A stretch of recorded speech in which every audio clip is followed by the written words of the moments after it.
I'm Gary Smurden. I'm the founder and CEO of MEXT. I'll obviously be telling you about what we're doing, but I also want to kind of realize that the topic that we're talking about, which is a significant or a radical reduction in the cost of computing with AI-powered predictive memory. I would suspect that most of you would go, what the hell is AI-powered predictive memory? But I also imagine that you would probably be thinking, how, by adjusting the cost of computing, are we going to, or the cost of memory, or do something with memory, are we going to impact the cost of computing? And we'll obviously be addressing all of that. A little bit of just brief background on myself. I previously was at a company called TidalScale. We had developed a technology called software-defined servers. Software-defined servers was basically the ability to take a bunch of standard x86 computers, boot them up with a distributed hypervisor, and they look like a big scale-up system. So you can think about it as QPI or cache coherency, all of that taking place over Ethernet. You wonder, how is that even possible? It's really hard. How can you do it and be performant? The company was founded on the concept of using ML, machine learning, below the application layer. This goes back 12, 13 years ago. We sold the company to HPE. Prior to that, I was at Fusion.io. I led the exit of Fusion.io to SanDisk. I was EVP and Chief Strategy and Product Officer. Before that, I was at LSI, where I had created basically all the things Flash that company did, including the Accelerated Solutions Division, which was the fastest growing product line in that company's history. Have been fortunate enough to touch on a lot of different areas. Ethernet on the motherboard was my idea when I was marketing at AMD, and basically became ubiquitous by taking something that was very expensive, let's make it cost effective, and let's just put it everywhere. So anyway, with that, let's just kind of dive into to what we're doing. I am going to take a little bit of a look back. And the reason for taking a look back is I think and if you'll see a lot of the inspiration and really recognizing the challenges, you get that by looking back. And I think a lot of people with a lot of history here, and I think it's a strength, but it's a strength that we often don't take advantage of. And so I'd like to give you some of my perspectives of this. Obviously, everybody here knows Moore's Law, the impact. It was really the driving force for the industry for many, many years. And you can see that basically representing the main parts of a computer today, processors, memory, storage, and networking, all were scaling pretty well along with Moore's Law as it continued to advance. As we got into the 90s and especially the 2000s, though, memory in particular really started to hit an inflection point where it no longer was scaling in the same way that these other technologies were. And that is a huge challenge for the industry today. We'll be talking about that and building up to that. Okay, so let's look at each one of these. So processors.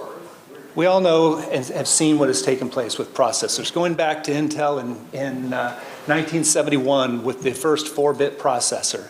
And of course, it went to the 8-bit processor. And the 8086 was ultimately the processor, 8088 was the processor of choice for the IBM PC and changed that company's history certainly for forever. And processors continued to advance as we went to 16-bit and 32-bit. And with the Pentium, we started to see more integration like floating point and other capabilities, superscalar capabilities being brought into to the system. And then we can kind of go to the next really big step, and that was Opteron from AMD, where we had a product that could execute 32-bit code. We could it also execute 64-bit code. It changed the ground rules, and it has become the de facto processor across the industry effectively, at least driving most of what we see today. And of course, we've seen integration now with basically starting to see very advanced functions and incredible packaging technology as well with chiplets that have come into play. So when you look at this, it looks nothing like it did over the decade before, but the decade before that, and you can keep going back. Huge innovation. And the evolution of networking is similar. You can go back to ARPANET and how we saw TCP/IP come into play, and the evolution that took place that gave us Ethernet. Big point was when Ethernet all of a sudden became 10BASE-T. So we had the same protocol, but now we did it over a physical simple to deploy star network, changed the industry, and that's what made LAN on motherboard possible. It made it where we could integrate it in, made where we could drive down the cost, and so instead of having a $1,000 add-in to a PC, we could have a $20 BOM cost. That made it where we could just add that into a PC, and it basically became ubiquitous at that point over just about 18-month period of time. Of course, the networking, we've seen it basically with everything from the wireless technologies onto the terabit backbones, et cetera. Just been amazing what we've seen as far as the revolution that has taken place in networking. Storage is one of the most amazing of all. As we've gone from the disk drive and, of course, other technologies that drove down cost like CD-ROMs. But that was that really interesting point where all of a sudden we're all carrying around a little USB drive, and that's the way we could share information.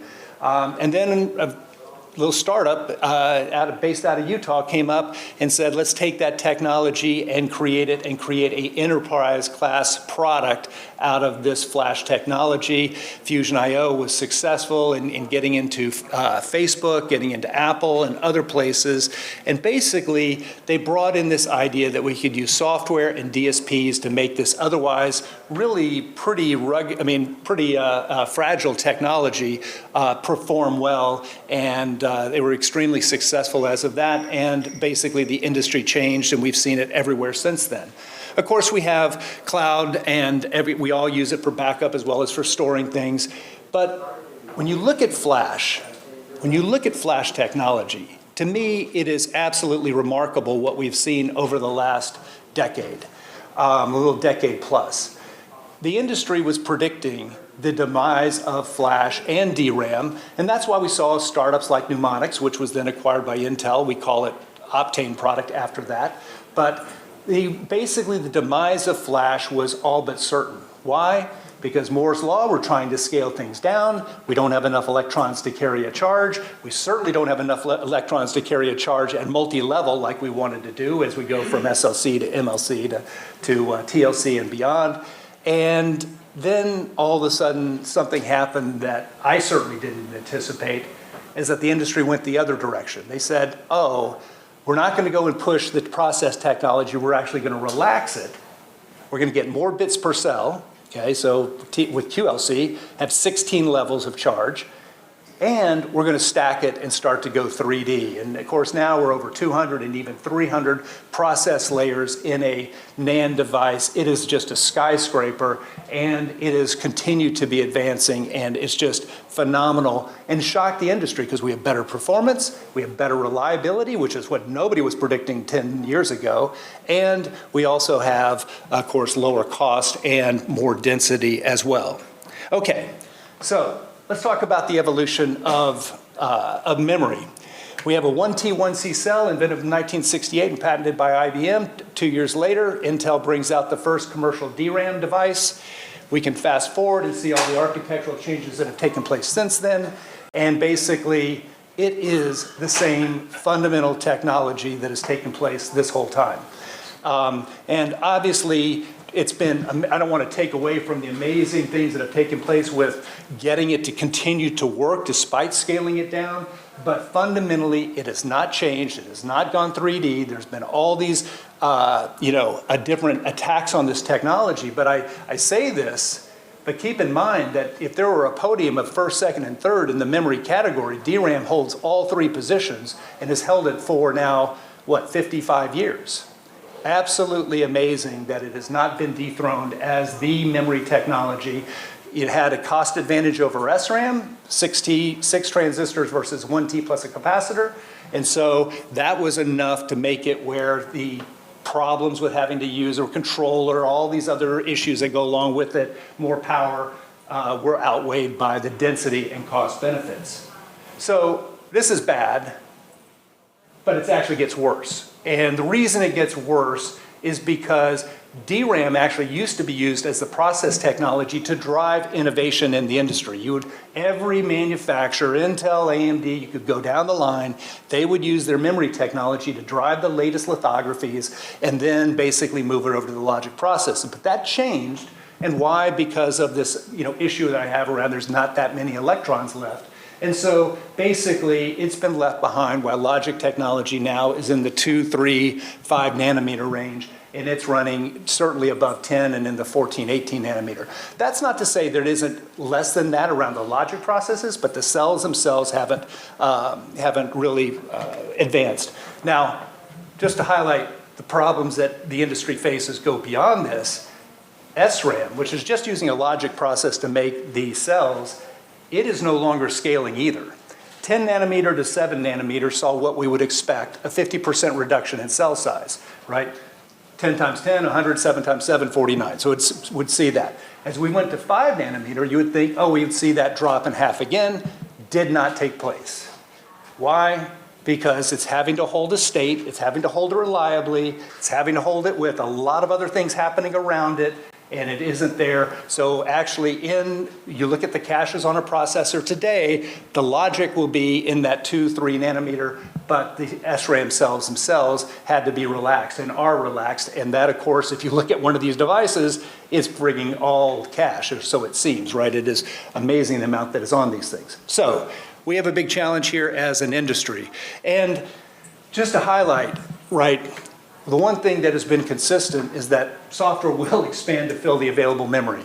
There's a lot of reasons for that. Certainly, the breadth of data and everything that we deal with today is amazing versus what it was back in the day. But you think about a single medium resolution photograph right now takes more memory than 1,000 of the original PCs. One photograph, more than 1,000 PCs. It is phenomenal what has taken place, and it's just getting worse. And that's, so this worst law, if you will, continues to hold. Kind of a similar version of work will expand to the amount of time that you have available. Okay, so DRAM is bringing a lot of drama, for sure, a lot of challenges. Here's the view, my view, and our view of the top 3 challenges. Cost per gigabyte. DRAM is one of the costliest components in a server or a computer, and as we will go into more detail on, it is only getting worse. It is a big, big cost problem. Second is capacity and scaling. Basically, as we've looked at these technologies, and you look at this technology, it is not continuing to advance along the way, and I'll touch a little bit more on that. So we have a problem with capacity. And the final point is around utilization. And utilization comes in multiple forms. It comes in the form of we have stranded memory. That's one form. We have over-provisioned systems. I'll touch on that too. And then last, many of the pages of memory in a system are actually not actually being used for large periods of time. I'll go into that as well. So 3 big challenges that go along with memory as an industry that we're trying to deal with. And let's double click a little bit on these a bit more. Okay, so the middle chart shows the total spend of Meta from the 2012 through 2022. And you can see their total spend on memory, and this is as a percentage of their total data center. So I'm counting power supplies, I'm counting cables, processors, networks, everything. They went from less than 15% to a full 1/3 of their spend was on DRAM. When I talked to one of the hyperscalers about this time, and there was a memory conference going on, and I said to him, there's all these things that are being talked about, HBM and this and that and all these different memories and CXL, everything. So what are your top 3 priorities? Cost, cost, cost. This is the person at the one of the very, very biggest hyperscalers responsible for all their memory strategies. Cost, cost, cost. That has not changed. They have a huge challenge around cost. And this 1/3, while that has been, now we have GPUs coming into the picture, so it's certainly not that same 1/3, but it is a huge, huge spend, and as a percentage of their compute has only grown. And we see it in the bottom right here. Basically, half the cost of a server or more, and that is growing, is DRAM. In fact, as we'll talk about the utilization piece, there's more money wasted on memory, more money wasted on DRAM, that is spent on processors to Intel, AMD, and ARM combined. So waste in the tens of billions of dollars per year that is taking place. Okay, capacity scaling. We already went through how DRAM is not scaling, it continues to not scale in a way that is beyond, it's no longer scaling in the way that we saw. And so this capacity issue, as data gets richer and richer, is just getting more aggravated, and it was already a huge problem. And by the way, if you look at the amount of memory we can put around a processor today versus what we could do 6-8 years ago, it isn't that different. It isn't that different. But the processor itself has gone from, maybe a 28-core processor to a 128-core processor. So it is, the processors have been able, or can now put, with chiplets, we can now easily put more cores around it than we can stick memory around the system. So it is a big challenge for the industry. And now let's talk about the memory utilization problem. There's multiple terms that you'll hear, and it's, I think, good to understand these. The first is just over-provisioned. You put, and this is on this left, Azure did a study of the VMs that they, in their data center, and they found that half of the VMs never access half the memory. Half the VMs never access half the memory. Now you go, well, why would people do that, right? Well, there's multiple reasons for it, but one of the big reasons is that when you run out of memory, you go off of the memory cliff. And the memory cliff is aptly named. It is a bad, bad thing to go off the memory cliff. What happens? Either one of two things. Your application either comes to a crawl or it fails. Boom, out of memory. Big problem. So if somebody's running their job, what do? You make sure you're running on a server that has plenty of memory in that server because you're very conservative, because you can't tell how much memory your system really needs very easily. I'll touch on that too, but that's a big problem. So over-provisioning. Now the second one is a term that in a thought that never had entered my mind until 2022 when Azure talked about it in a paper and it got a lot of attention.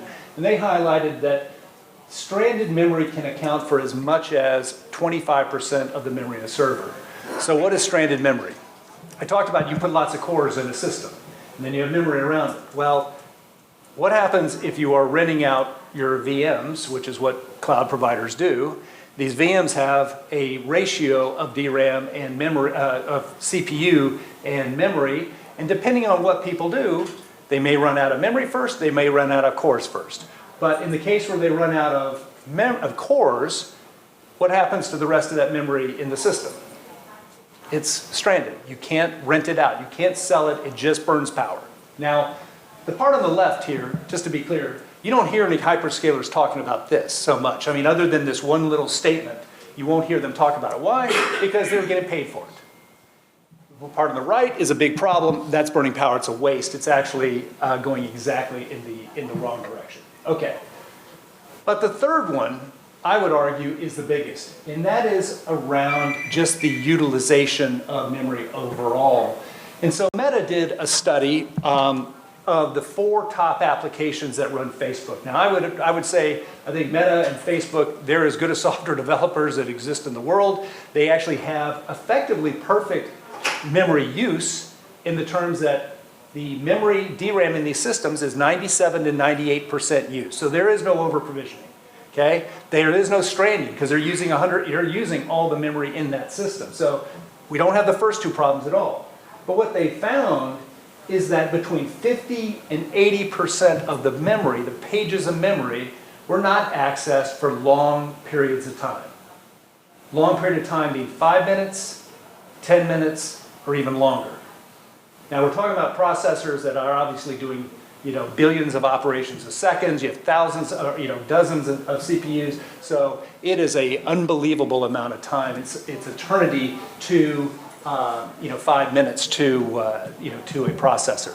Okay, so this is a big problem. And so the combination of these, when we say there's more money wasted on DRAM than is spent on processors, you can see where that comes from, and interestingly, I've never had anybody in the industry close to this problem that has ever argued with me on this point. I think it's pretty well understood, The problem is you can have a well understood problem, but if you don't have a solution to it, what are you going to do about it? So we've had this problem as an industry before. I would just highlight that we had a problem that went back 20 years ago where CPU utilization was getting in the 10, 15%. VMware, the startup came along, and all of a sudden, ever since then, we now have hypervisors and containers and everything else. And of course, we wouldn't have the cloud if we didn't have this ability to get more performance per dollar out of the CPUs. So who's going to solve this for memory? We'd like to put our name in the hat. Okay, so the industry's had initiatives. Obviously, everybody's familiar with everything from Optane to CXL and many other initiatives that have been around. And so when we look at these, and I'll just highlight the one on the left first with Optane. Optane, in phase change memory, it was developed when we weren't seeing a path for DRAM and for Flash. Flash solved the problem, right? We talked about that. They came up with a solution. DRAM didn't really solve the problem, but Intel had a little dilemma. They were growing a nice business. They had gotten it up to a little over, around $850 million a year, but that isn't that much money if you have to start looking at developing new process technologies and building new fabs and other things like that. And they made a decision 3 years ago to shut that business down. CXL is coming in, and there have been a lot of proponents around that. I know there's a lot of sessions here on that. And what I would just say, relative to the memory cost problem that we have been talking about, that Intel, it missed the mark. We would say that, and I think Google puts out a very counter paper to what Azure did about a case study against CXL memory pooling. Azure highlighted the big problem was stranded memory. Google came back and said, first of all, they're just not doing a very good job in packing, bin packing. And so you can do better than that. And so if you do better than that, it's not 25%, it's much, much less. And they also went on to say that these other challenges around having to rewrite applications to get them to run, to be NUMA aware, all of that's a big problem too. So anyway, what is it going to take to drive down the cost of memory? What is it going to take?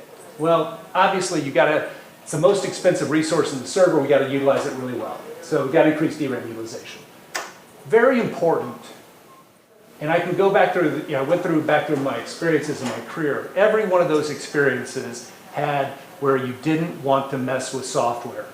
Software, it just needs to run. It needs to run well. And maybe you'll do some optimizations to make it even run better, right? But we don't want hardware or software changes. It drives up costs, so it's driving up costs. So now I have to make that up, right? You're going to have to even go lower in your, find it back some other place, as well as increasing risk and slowing adoption. And then the last one is we need to find a way to have DRAM share the podium with another technology. Flash is the obvious one that it needs to be. We need to bring Flash into the memory tier. It's 20 to 50 times cheaper per bit, and that percentage is growing. It's also much lower power than DRAM, 30x lower power than DRAM. So anyway, it's a good idea. It's just not going to work. Because while it's while it's less expensive, it's also on initial latency 500 times slower. And it can even, depending on your measurements, it may even be 1,000 times slower. So it is a lot slower than DRAM. So when we were starting MEXT, and I'd sold to HPE and was thinking about what I wanted to do next, became very, just focused on the problem around memory and what's going to take place.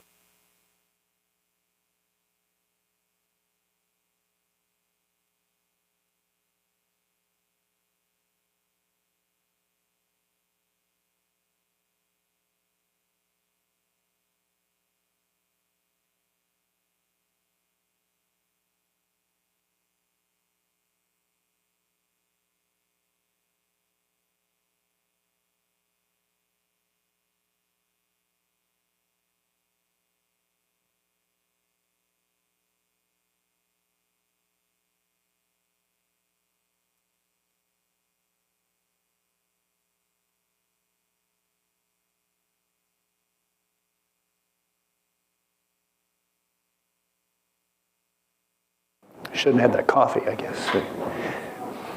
Okay.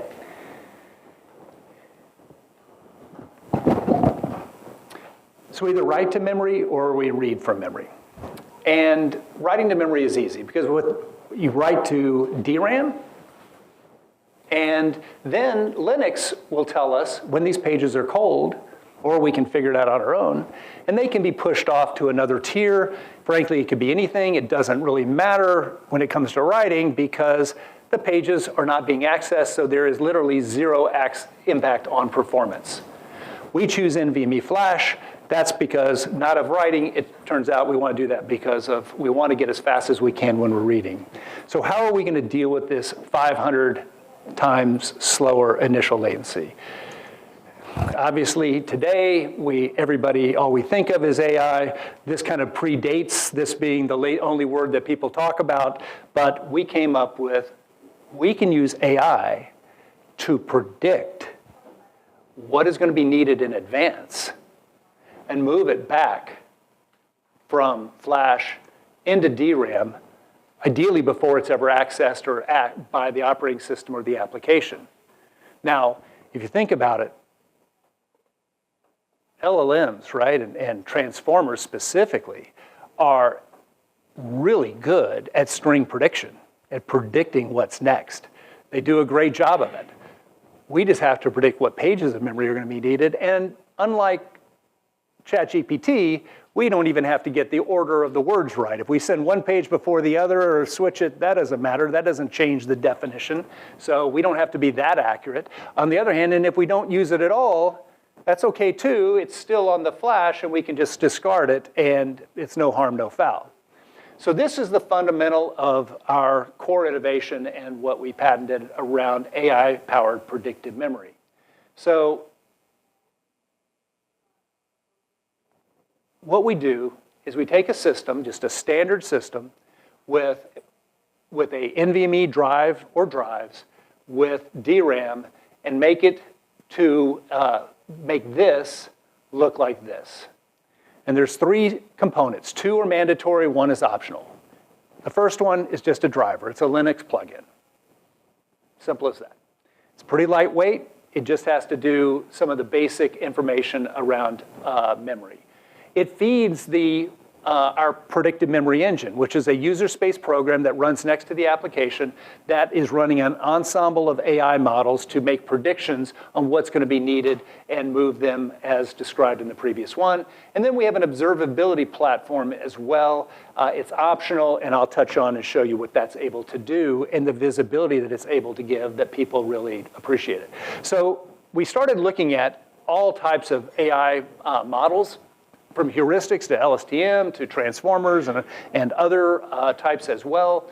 And what we settled on was an ensemble of AI models that basically has some very important characteristics. It has to be self-learning because otherwise you have to figure out in advance what application, and we don't know what application it's going to be running. And the other reason it needs to be self-learning is an application goes through phases and its behavior can change dramatically, and you have to be able to adjust with it. So we need to do that. The other thing that we do is we are doing continual learning. We are, with just a single CPU, making both the training as well as the predictions. We're not using a GPU. We're just taking a single core to be able to do this. And so self-learning, self-optimizing. Now, the product and the technology is obviously very complex, and what it has to do under the hood, our goal is to make it really easy to adopt. So we've worked very closely with Google and AWS, and we deploy there. We can deploy in Oracle Cloud or any cloud because we can also deploy and are deployed on premises with our solution. We're processor agnostic between Intel, AMD, as well as ARM architectures. It works with VMs, containers, as well as bare metal, and the installation can take place in just a matter of seconds. So I'm actually going to show just a very quick video showing how you would actually run and deploy our solution. Let's see if that... Need the glasses to make sure I do it right here.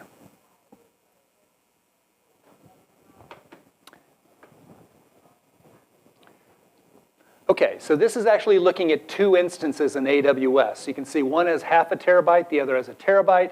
The one with the terabyte is about 1.2 times more expensive. We pick the half terabyte instance, we connect to it, we can check on the memory, and it will tell us that we have 495 gigabytes. Okay, we just start MEXT. It comes back. We can now do the free-h, and you can see 996 gigabytes of memory. This is the exact same system. One is a flash drive that has now been turned into making it look like memory. And while this has been sped up a little bit, it's only been sped up by about 2x, right? It's basically almost instantaneous in being able to start up a system and run it and make it look like you have a bunch more memory. So, and as I showed there, that was just done in AWS, but it can also be done on premises or other places as well. Okay. So let's talk about the memory utilization, because this is a big issue, right? Stranded memory and basically over-provisioned, those are easy problems. And frankly, there's other ways to solve it, although we just solve those kind of out of by architecture and by the design. But this is showing a tool that we have called MEXT, and it's showing a system, and you can see it has 512 gigabytes of memory up here, and you can see it's pretty good. It's using about 450 gigabytes. That's a well-utilized system in this particular one, and this is the level of visibility that that most people get. We're working with one of the top semiconductor companies in the world. They were showing us their EDA environment, and they showed us memory usage, and this is exactly what they showed us, how memory utilization was going up tremendously. And then you can go, well, what is it under the hood does it look like? Well, you know, this is a system that has 512 gigabytes of memory, half of which is DRAM, half is MEXT. And let's see what the memory of the DRAM looks like. And you can see here, in this particular case, this is exactly lined up in time. And you can see that the red has been accessed in the last 15 seconds, the orange in the last minute, the yellow is 2 or something, 3 minutes, and then longer than 5 minutes in the darker purple.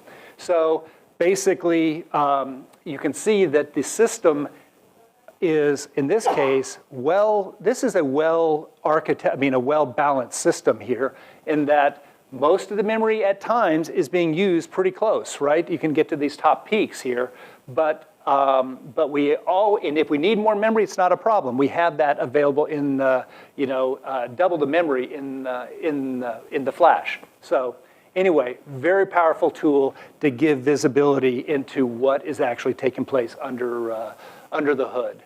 Now, on this same one, and these are actual captures from a customer environment. So you can see that that in the first phase of this of the run that was taking place, there were some memory predictions that were taking place, and then there were more memory predictions that were taking place. But in all cases, we were predicting really well. So of the 137 million predictions that had to take place, we were 97.9% accurate in figuring out in advance what was needed and being able to move that in advance. So the AI engine, using that single core, was able to adjust and go. I don't know the details, but I suspect that it had to change its operation a little bit between these two phases. And versus just being, if it had just been all NVMe, basically we are much, much, much faster than if it had to go to NVMe, because we were able to do this directly out of DRAM. And I say it'll get better, because we will make our product, continue to make it better, and there's lots of other things that can and will be implemented in the future.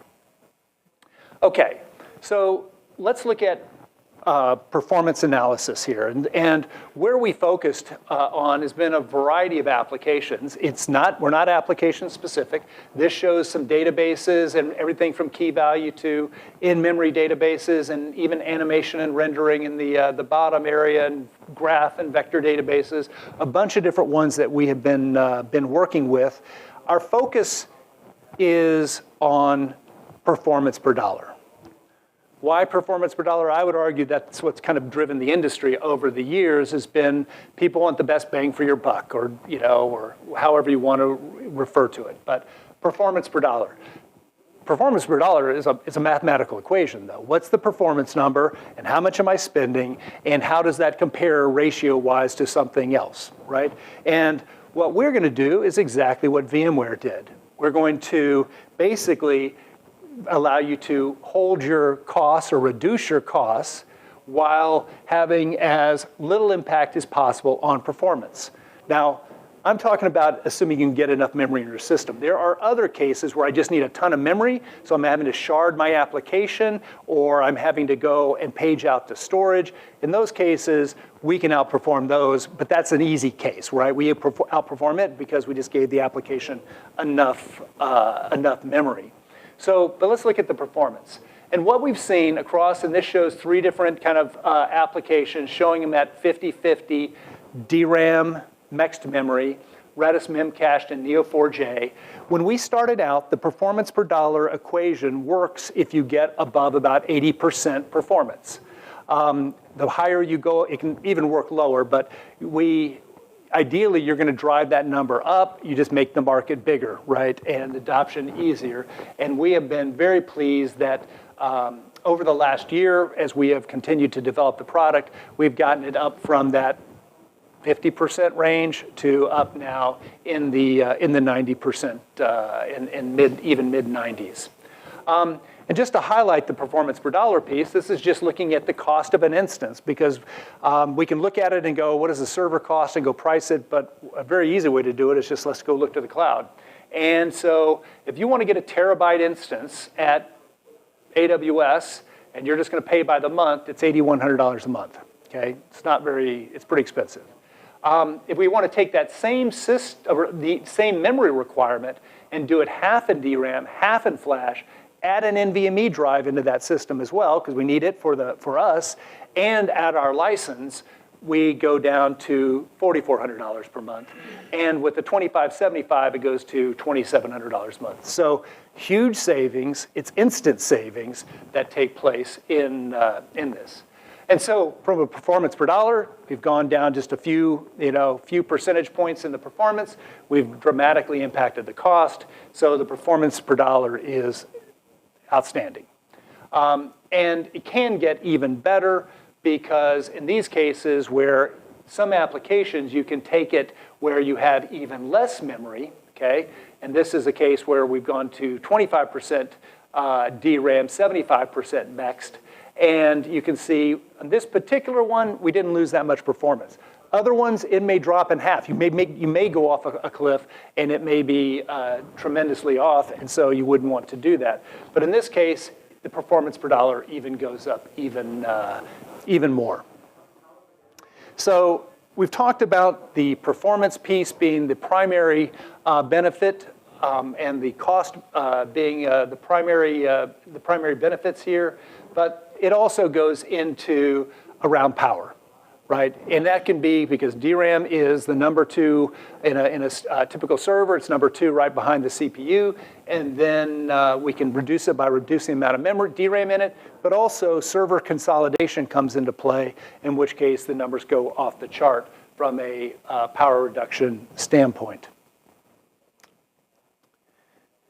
So to kind of bring this to a close, right, we identified 3 key things that needed to be addressed around cost per gigabyte, around scaling, and around utilization. And I would say, and while doing all of this, we also kept in mind those metrics of we don't want to change hardware, we don't want to change software, we want to ease adoption along the way. And we've done that, kept those metrics and those kind of mantras in place while dramatically reducing the cost per gigabyte, having scaling of capacity now just being limited now by flash and what can be done from a flash standpoint, and so it's virtually boundless. And then when we talk about utilization, basically with this transparent tiering, because all the NUMA and all the behind the scenes is hidden from the operating system and the application, we are able to do this and bring these technologies together, addressing everything from the over-provisioning to the stranding of memory to the not having it balanced where the actual DRAM is being utilized as well as it should be. And to kind of put it back into kind of a traditional tier pyramid that seems to be required is basically what we're doing is expanding flash into the memory tier with our technology. And so we're able to push the line, if you will, down in that expanding the market opportunity for flash technology. We're taking advantage of all the innovation that they have been doing and continue to do, and that's what makes this possible. So we have an amazing team. I won't go into the details of it, but I showed at the beginning a lot of innovations that have taken place in the industry, from the 64-bit x86 to the internet to LAN on motherboard, and I could go down the line. But we have a lot of innovators that are a part of this team, and we're now in the process of also more than doubling it with an additional group that we're bringing in as well. We have a strong set of partners that we've been working with throughout on this technology and that have bought into the vision and where we're going. So they've been very supportive of us as we've gone through this, and we certainly appreciate their help. And I guess to just summarize, the pain is real, it's certainly urgent, and there's a big problem that needs to be solved. And we think we have something that is makes sense and is getting a lot of attention right now. That's it. Thank you. So what, yes, questions, please.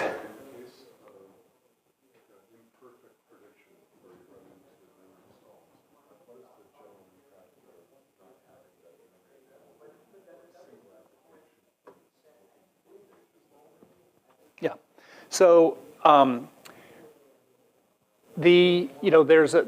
one of the reasons that we have, let me repeat the question actually. So basically you're asking, what is the impact of when we don't predict it right and there's a memory stall that is taking place in an imperfect world? Well, if you look at the performance numbers that you saw, right, in those 94, 95%, to give you an idea, something on the order of 10% of the predictions were missed, okay? So we didn't get it right. Okay, I showed you one that was, in that 97, 98% range, and obviously we show that because that's as good as we've seen, right? But often we see it in that 90% range, and you see the impact on performance is still pretty moderate. Now, why is that? Why is that? First of all, we're able to size a system where a lot of the applications, there tends to be localities, so they're running out of caches ideally. And then if they're not running out of caches, they're running out of DRAM and doing the cache line fills out of DRAM. And then when it's not there, then it goes to us. And essentially, if I use the 90%, I just added another 9, if you will, to how few times we're having to go all the way out there. So, and so that gives you a kind of a feel for it. But part of the MEXT View tool is to help customers find that right balance. For some people, they're going, you know what, I just need to get my job done tonight. I just need a job, I gotta start it at night, it's gotta be there when I get there in the morning. I'm doing back testing, right, is being a financial world example, right? I don't need it until I show up the next day. So you can size the system appropriately to get the job done. There'll be other applications where we just say, we're not a fit for it. I'll give you a simple example. If you're running on a bare metal system for performance, you don't want a hypervisor, you don't want anything in there to get in the way of performance. We are going to have some impact on performance in that case. So, that would just not be an application fit. I will highlight one other thing though, in that things like in-memory databases, there's a lot of times in-memory databases, Oracle in-memory database is a good example, isn't used. And so why? Because I can't get a system big enough. So you go and just use what they call, instead of using column store for in-memory, you have to do row store only. And so analytics, if you can just move it over and do it in memory, you typically get about anywhere from a 5 to 15x improvement if you go to take advantage of column store. That's not us. We just make it where it all fit in memory, and so we enable that to take place. So long-winded, and did I answer your question? Yes. Okay, thank you. Yes?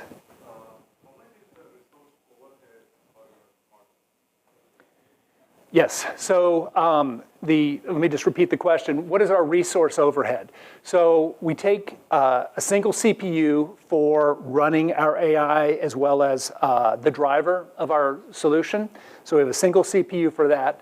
The other resource that we take is that for running our software as well as setting up a local cache, we take less than 1% of the DRAM. So we do carve a little bit of that off for it. The bigger the system, the smaller percentage-wise it would be, but that gives you a feel for it. Okay. Yes? So I think the MEXT solution is mainly for the AI model in the data center.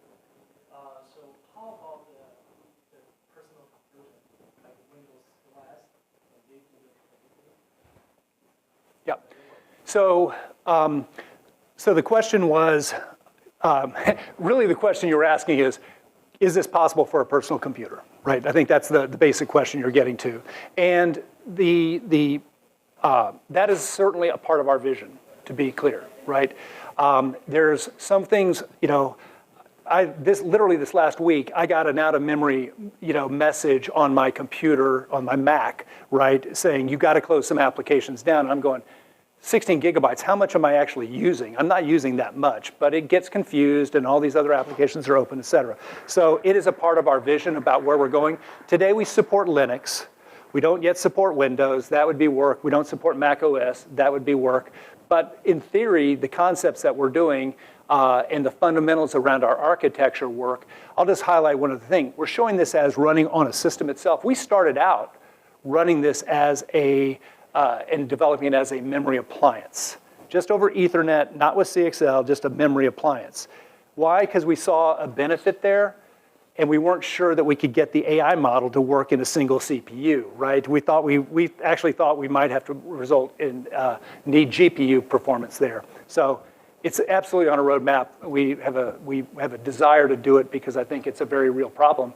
And wouldn't that be nice for all of us just to say, I literally never run out of memory. I have a terabyte DRAM or terabyte of memory on my system. It would cost nothing, right, to do that relatively. I think there was another question. Yes? You had a graph that showed this driver is memory usage along with the SSD, right? So does that actually give us the view of how the memory is utilized, which allows that you actually need only X amount and the rest of it would be. Sure. Let me make sure I'm just understanding the right question, and I'll repeat it here. But I want to make sure I'm going to the right one. I think you're talking about this one. Is that what you're? Okay. Okay. So the question was, I think you're asking, does this really tell us how big the system should be sized, right? How much DRAM? And how much DRAM? So this is just one view that we have, and so I think while this gives you a pretty good feel for it, going, okay, there was only a couple of times that we had things going that the 1 minute access had gone over. So it does give us some feel. There are other views as we have that looks how much flash work and activity and other I/O, et cetera, is taking place. So there's other things that combine that really give us that view.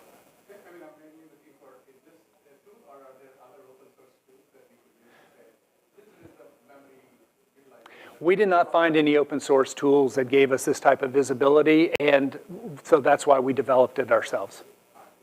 So the ones that Meta used? They developed that themselves, and it's more limited in what they're looking at. It did give us inspiration on ways to go, but it was inspiration, and we developed our own to look at it. Yep. Yes.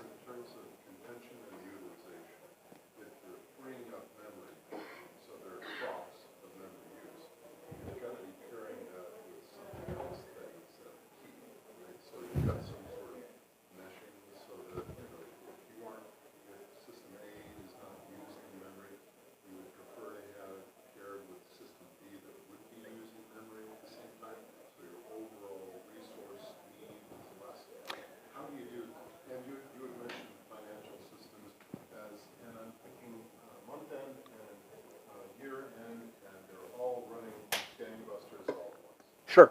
So right now,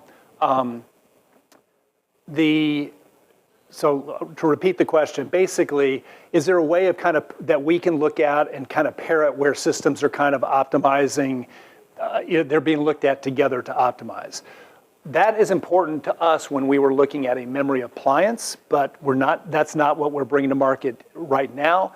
The problem you're talking about, the year-end problem or the end-of-quarter problem, that's a great application because it's not, what happens is that the memory peaks and the usage of the system goes up a lot. This will shoot up a lot, the actual total memory used.